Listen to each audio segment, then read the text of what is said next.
In this video, we're going to add integers or positive and negative numbers without the use of models. So there are a couple of scenarios that we're going to look at. The first is when we have like signs. For instance, if we have 4 plus 6, both of these numbers are positive. Our result is also going to be a positive number. 4 plus 6 is 10. This will be true if we have negative numbers that we're adding together. For instance, negative 3 plus negative 6, we're going to get a total of negative 9. If you're not sure about negatives, think of it like money. I owe $3, I have another debt of $6, I combine my debts together and I get a total debt of $9. So when we have like signs, whether it be positives or negatives, our result will be a like answer. So a like sign for your answer.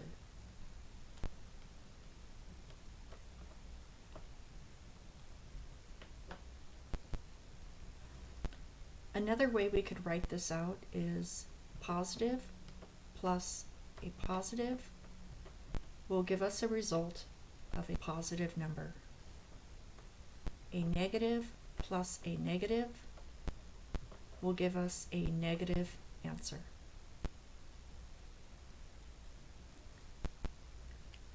The second type of problem has to do with working with positives and negatives.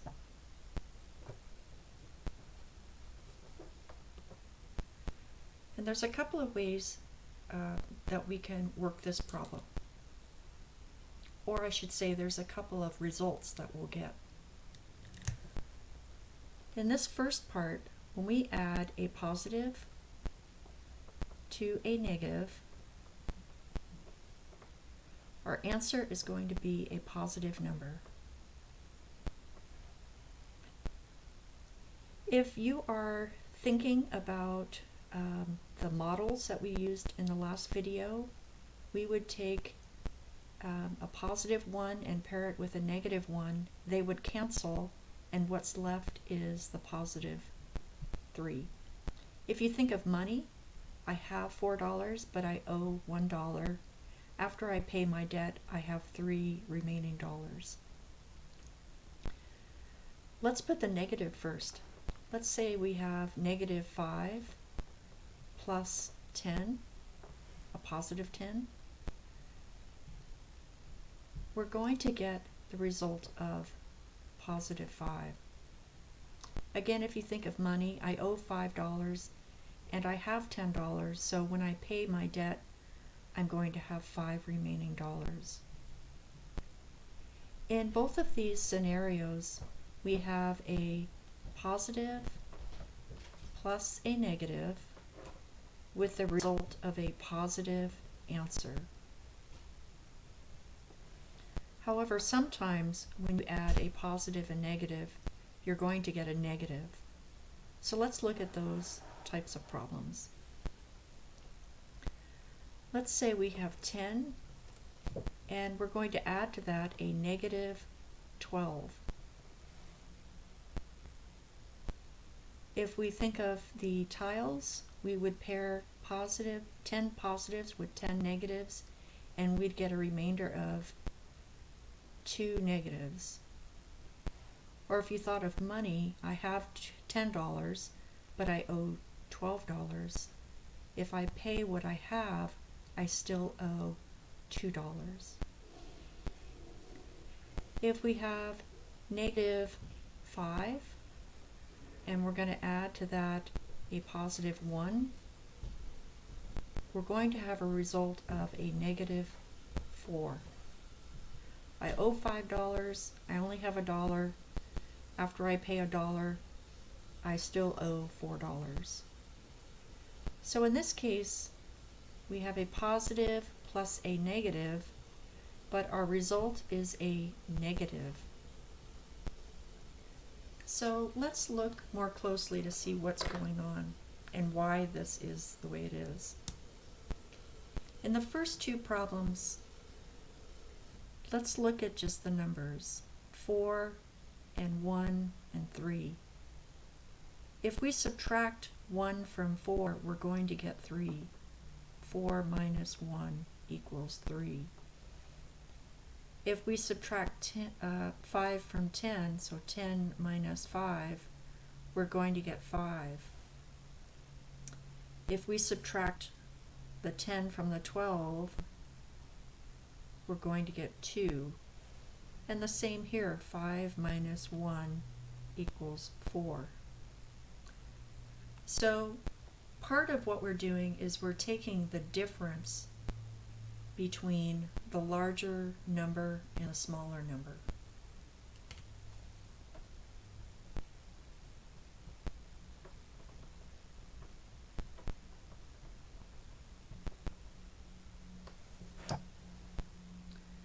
Now, we still have to deal with the signs of the numbers because in some cases we're going to get a positive answer and other cases we're going to get a negative answer.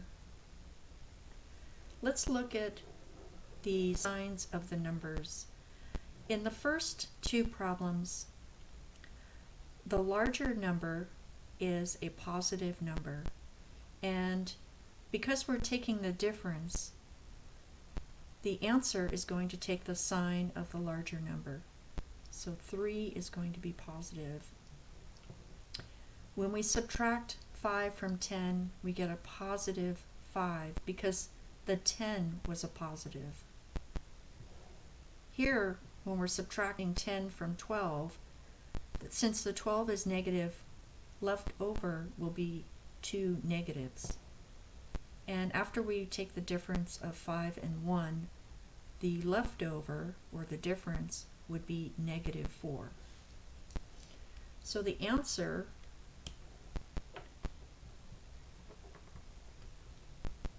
will take the sign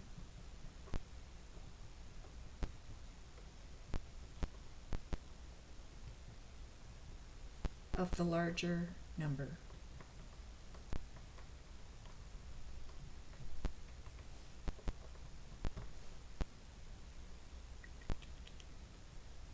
There's lots of examples in the book you can practice, and hopefully you'll begin to see the pattern. Now there is one other scenario in which you're going to have a positive and a negative, but instead of getting a positive answer or a negative answer, you're actually going to get 0. And if you remember the last video with models, we kind of already saw this.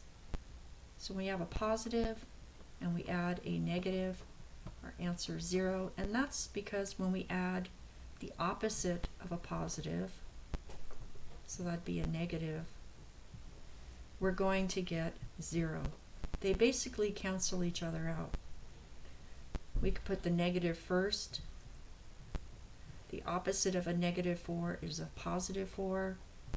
Again, they cancel each other out, and then you're left with 0.